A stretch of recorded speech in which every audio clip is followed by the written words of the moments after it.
মানুষের কাপড় ইস্ত্রি করে দিতেন, তার পরিবারকে তিনি কোনোদিন একটা চকলেট কেনার জন্য বাহিরে পাঠান নাই। সেই পরিবার আজকে রাস্তায় নেমে এসেছে। তার একটা সন্তান বুদ্ধি প্রতিবন্ধী। এই জুলাইয়ে হাসিনা আওয়ামী লীগ তার জীবনকে জাহান্নাম বানিয়ে দিয়েছে। আমরা তার মুখ থেকে শুনবো যে বাংলাদেশে আগামী দিনে আওয়ামী লীগের রাজনীতি চলবে কি চলবে না। আমরা তার কাছ থেকে শুনবো জুলাই আন্দোলনের বিচারের ব্যাপারে তিনি রাষ্ট্রকে কতদিন সময় দিতে চান।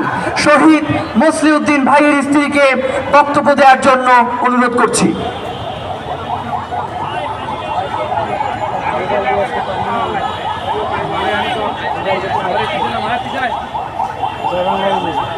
ঘুমগুলো সবাই একটু সাউন্ড বক্সের সাথে দিয়ে দেন, তাহলে ভালো হয়। আসসালামু আলাইকুম।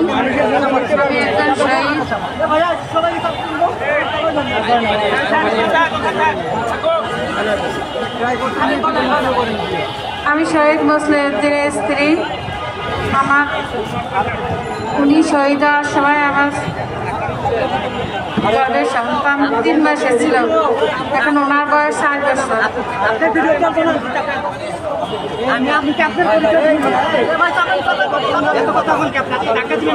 আসসালামু আলাইকুম। ওয়ালাইকুম আসসালাম। মসলিউদ্দিন সাহেব মারা গেছিল। উনি আমার বাবা। ওর হাতটা পিছার চাই।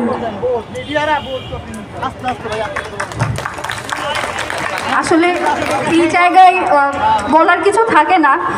একজন সন্তান যে ভালো মতো চিন্তাও করতে পারে না, যে ভালো মতো কথাও বলতে পারে না, তাকে রাস্তায় এসে সেই বিচার দাবি করতে হচ্ছে। যে বিচার তাদের কাছে যখন আমাদের ফ্যাসিস্ট সরকার যখন পতন হয়েছে, তখনই যেই বিচার আমাদের পাইয়ে দেওয়ার কথা ছিল, সেই বিচার আমরা করে দিতে পারিনি বলেই আজকে আমাদের এই পরিস্থিতির মুখোমুখি হতে হচ্ছে।